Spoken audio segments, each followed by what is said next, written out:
with this practice, I want to focus on breathing. We're going to look at 4 particular breathing exercises within this practice. And you can lengthen these as much as you want, providing that they feel good and your level of strain is down and the overall connection is going up. The first one's going to be called tapping and percussion. The second one's lion's breath. The third one's kapalabhati. And the fourth one is nadi shodhana. Now you might find that 1 or 2 of them is perfect for you.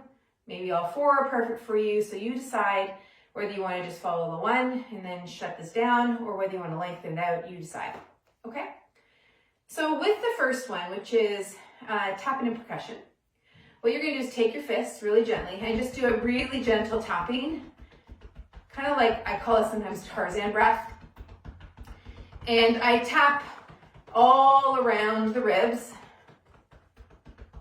And while I'm doing this, I'm making sure that I'm breathing.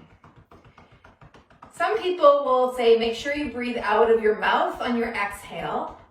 And that can certainly be helpful for letting go of some extraneous tension. But if you breathe out through your nose, that's fine as well. Just find whatever is the comfort.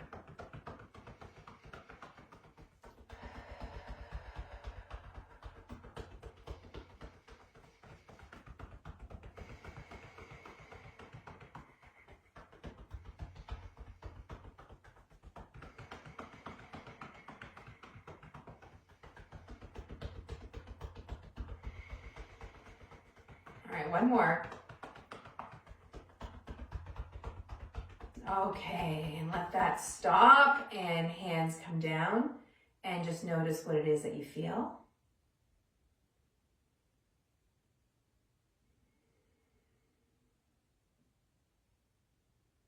Notice if there's anything new in your field of sensation and experience.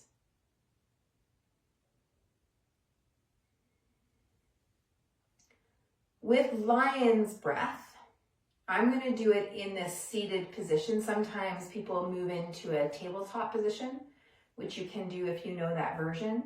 But I'm just going to do this in sitting. And what it's going to look like is I'm going to inhale, and then as I exhale, I'm going to let my eyes move up towards the third eye, so between my eyebrows, and I'm going to stick my tongue out. It's kind of fun. So it looks like this.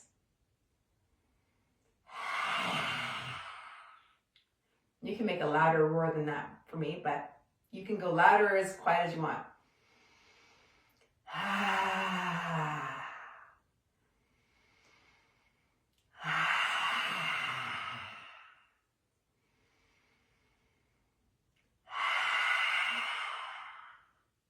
All right, now notice what that feels like.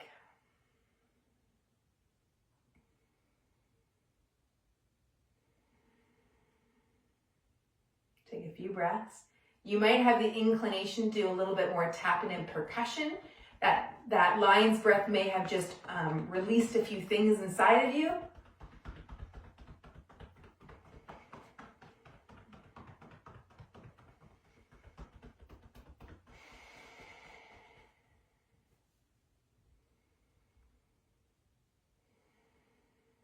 And then into kapalabhati, which sometimes people refer to as bellows breath.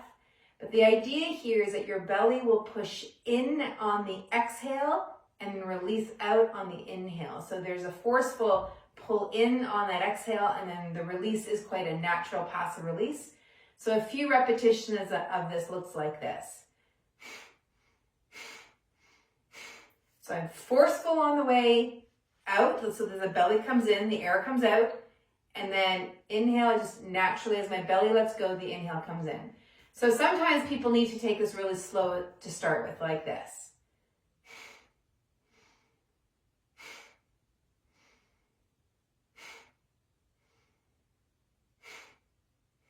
Now I'm doing this through my nose. You can also do the exhale through the mouth like this.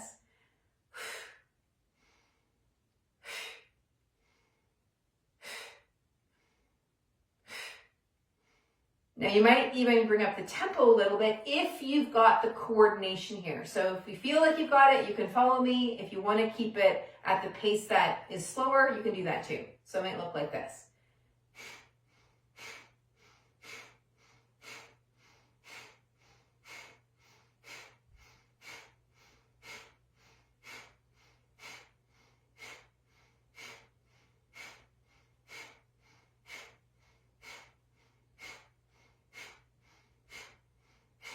through the mouth, looks like this.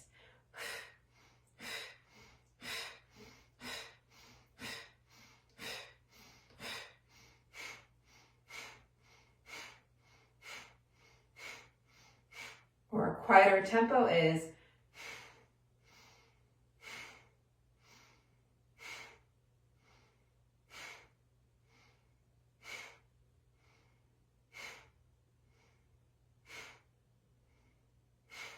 and relax. Notice what you now feel.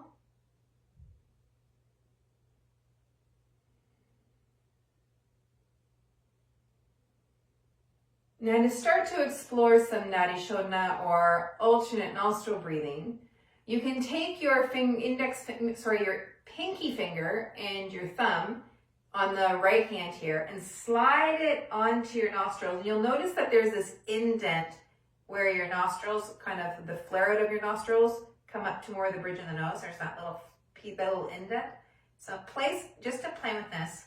And I'm not making my voice sound like this on purpose. It's because I'm pushing in that area of the indent.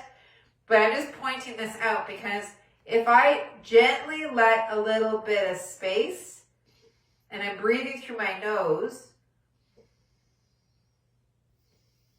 there's a certain amount of pressure of my fingers against my nose skin that I can just feel enough pressure inward that I can feel the breath come in and out of my nostrils.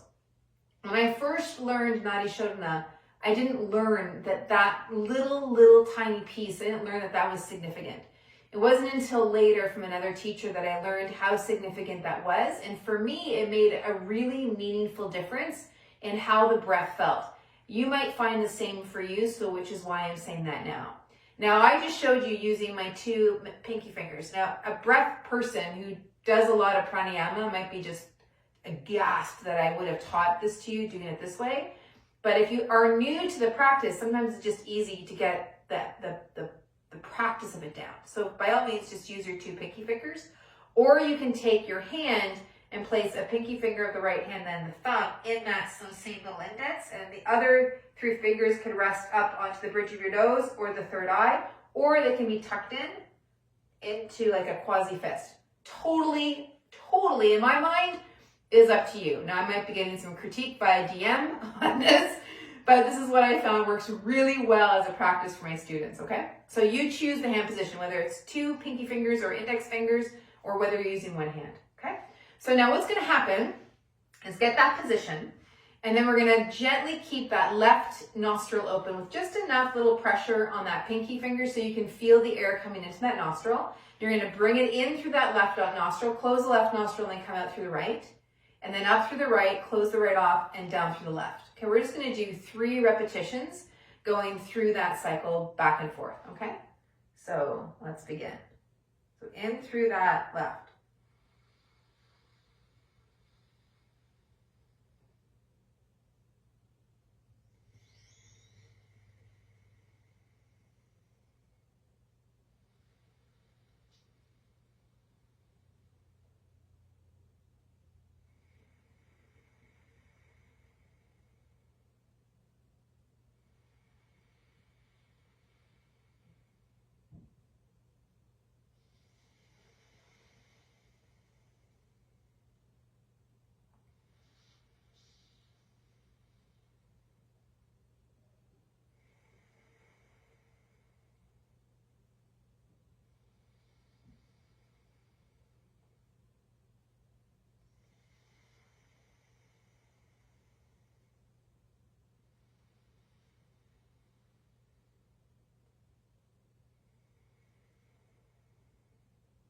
Okay, last one, up through the left.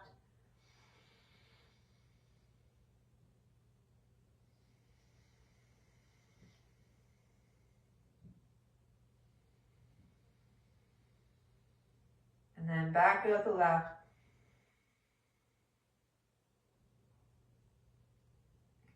Let your hands come down, and now breathe in through your nose.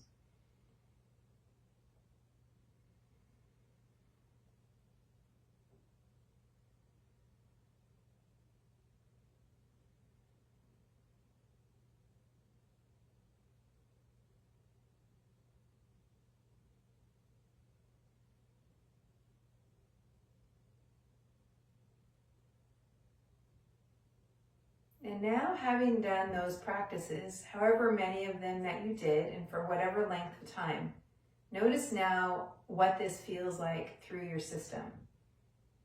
Through your breath, through your brain, through your heart, through your torso or your tissue. Just notice what now exists.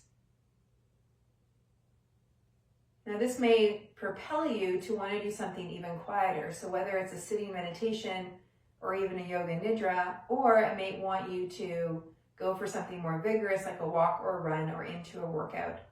But whichever it is that you choose to do next, just take this experience forward into whatever it is and see if you can make this a new normal.